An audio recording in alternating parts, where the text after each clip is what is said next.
Elon did some clarifying on Twitter about this upcoming $25,000 Tesla, which would be using their next generation 4680 cells, likely in the lithium iron phosphate configuration, so they have a long cycle life, there's zero cobalt, and obviously can reach a whole wider demographic because it's so much substantially cheaper than the already somewhat affordable Model 3. And the main thing he wanted to clarify was some mainstream news media out there that clearly just did not watch the event at all, that for some reason thought this meant that eventually the Model 3 was going to end up being $25K. Elon made sure to put his foot down on that speculation, which I think is good because I did see quite a few people online already assuming that basically just the exact same Model 3, we're just going to put a new battery in it and then charge $25,000 for it. And he said that's not the case. He said that both GigaBerlin and GigaShanghai will be designing region-specific vehicles. Now, at the last GigaShanghai event that Elon was present at, he did also mentioned that vehicles that are designed in-house at the Shanghai factory might end up becoming more worldwide available, so they could end up building it at different factories down the road, but that was definitely a long time ago, and what Elon is talking about directly right now is the idea that Berlin and Shanghai will be designing their own original vehicles, and because I don't think the point of them designing their own vehicles is to make more luxury segmented cars, something to go alongside the Model S and X, or even come in price parity with the Model Y, given Giga Berlin is starting with the Model Y, Giga Shanghai is already going to start building the Model Y, probably any day now. What this means is that cheaper vehicles are coming that we haven't seen yet. They've still got the cover over them, and they're not the same car, which I found really, really interesting, because we've talked about tweets Elon has given in the past explaining that Giga Berlin would at some point do a smaller European-style hatchback, which I've seen a lot of people throw around some cool concepts out there, and originally when I thought cheaper $25,000 Tesla, I imagined a two-door,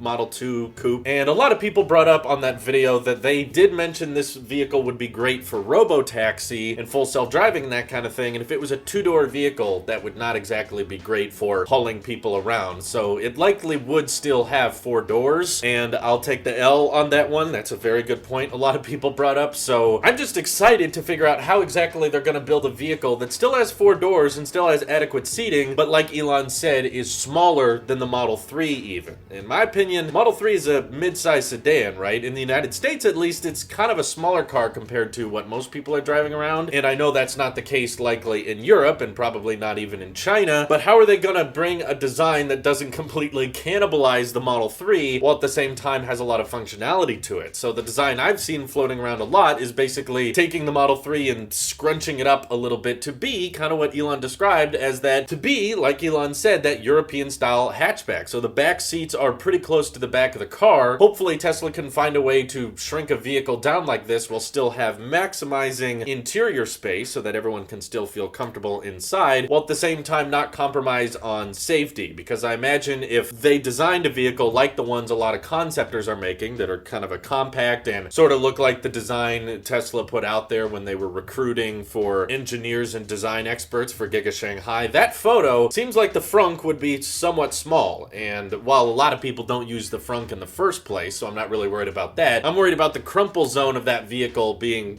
much, much narrower, and the safety of the vehicle maybe being a little bit compromised. I know Tesla cares a lot about safety, so I'm very excited to see them unveil, or at least talk about these upcoming models, which apparently are not the same vehicle, because Berlin's gonna design one, Shanghai is gonna design one, and personally I'm excited about that because it means we get more takes, we get more opinions on not just what Franz in Fremont would design a Tesla like, which we've seen quite an amazing lineup, Model 3, Model Y, Model S, and X, they're amazing vehicles, and then the Cybertruck is just kind of that weird teenage kid that doesn't fit in with the rest of the family, but at the same time, I love the Cybertruck, so no hate there. But to actually see some design techniques and some new design approaches brought to Tesla from the markets they're serving, so from the community at Shanghai and from the community at Berlin, design their own vehicle with their own take, instead of just the carbon cut copy of what we've had in Fremont being brought to more markets. To be fair though, they are selling pretty well in those markets. Model 3 was the best-selling EV in Europe last month, which was cool to see. And the Model 3 is one of the top-selling EVs in China as well, and they even just lowered the prices on them, so I imagine those numbers are only going to increase now that they're rocking those lithium iron phosphate batteries, and they even got improved range alongside it. So knowing that they're doing so well with the $35,000 to $40,000 Model 3, imagine imagining what they could design for cheaper that would enter at the 25K segment, I'm really excited to see. A little bit of speculation time because it wouldn't be Telos of EV without me making a few predictions that may or may not be super accurate. I would like to see China and Shanghai make kind of that cyber sedan we talked about before. The idea of skipping the paint shop, which saves a ton on manufacturing, and they can put that extra money back into the battery pack or back into the entertainment system, and just have a very bizarre but very functional looking vehicle that has a stainless steel exoskeleton, but it's not a pickup truck, though of course the durability of it would be amazing. You wouldn't have to worry about scraping it or scratching it or denting it easily because it's going to be using that heavy duty steel that the Cybertruck's going to use. And it may have a very unconventional design, but I think that in the year we've known about the Cybertruck, we've seen that Tesla fans are kind of willing to adapt. They're kind of willing to get behind a bizarre design if it's functional, and if they could do what they did with pickup trucks to the small compact hatchback design. I mean, Tesla China already has a first-party wrapping service, so like why not just bypass the paint shop, and if you do want it in a different color, then you can just stop by the Tesla China wrapping place and get it in a specific color you want. But if you're just caring about affordability and you don't really care what color it comes in, then yeah, go all in on the stainless steel design and have great range, probably 300 miles, while still using the lithium iron phosphate chemistry, and of course use the unibody casting press as much as possible to simplify on parts and design. And then China could truly have a $25,000 EV that can still go 300 miles. And then maybe in Europe, because that's where some of the best cars in the world are built, especially out of Germany, that's when you could design something that isn't so drastically different, that isn't so weird, but something that actually looks beautiful and is functional at the same time. So that's where I would say the market is more appropriate for a condensed down version of the Model Y, or a version of the Model 3 that's a bit smaller but still has a hatchback design, and you can get it in all the beautiful paint colors that the GigaBerlin factory will have, which of course is rumored to be the next generation paint shop with different colors depending on the lighting. And that kind of vehicle can be more, you know, aerodynamic looking and not have the drastic exoskeleton design, and find the best way to appeal to that demographic. Whereas, I don't know, Elon talking about designing their own vehicle out of Shanghai, they made it seem like they wanted to do something different. I mean, in his words, he said, kind of like the Cybertruck, we want to do something that's unique and stands out compared to competitors. So I would say it would be awesome to get several versions of the $25,000 Tesla, one of which is very outgoing, very bizarre looking, but very functional and has that stainless steel design, whereas the other one can be focused on more beauty. And perhaps because it's more small and condensed down, Tesla could just remove the frunk entirely and maybe simplify on parts by not having to have that big line in the front that Model 3s and Model S's have. You know, you've got to have that whole front area that you have to lift up to access the frunk. What if they just simplified that panel and made it all one piece and there was no frunk access, but hey, you're saving a ton of money, and yeah, the cargo space won't be as good as a Model 3, but you're definitely going to be great for robo-taxi services and able to improve on affordability as well. Either way, I'm very excited to see the future models that would probably get an unveiling around 2022, because Tesla said that these vehicles are about 3-ish years away. So, you know, Model 3 launched end of 2017, but the unveiling was in 2016. So I would say at some point in 2022, we can actually get some designs. But what do you want to see? Feel free to let me know. Thank you all for watching. Hope you have an excellent rest of your day.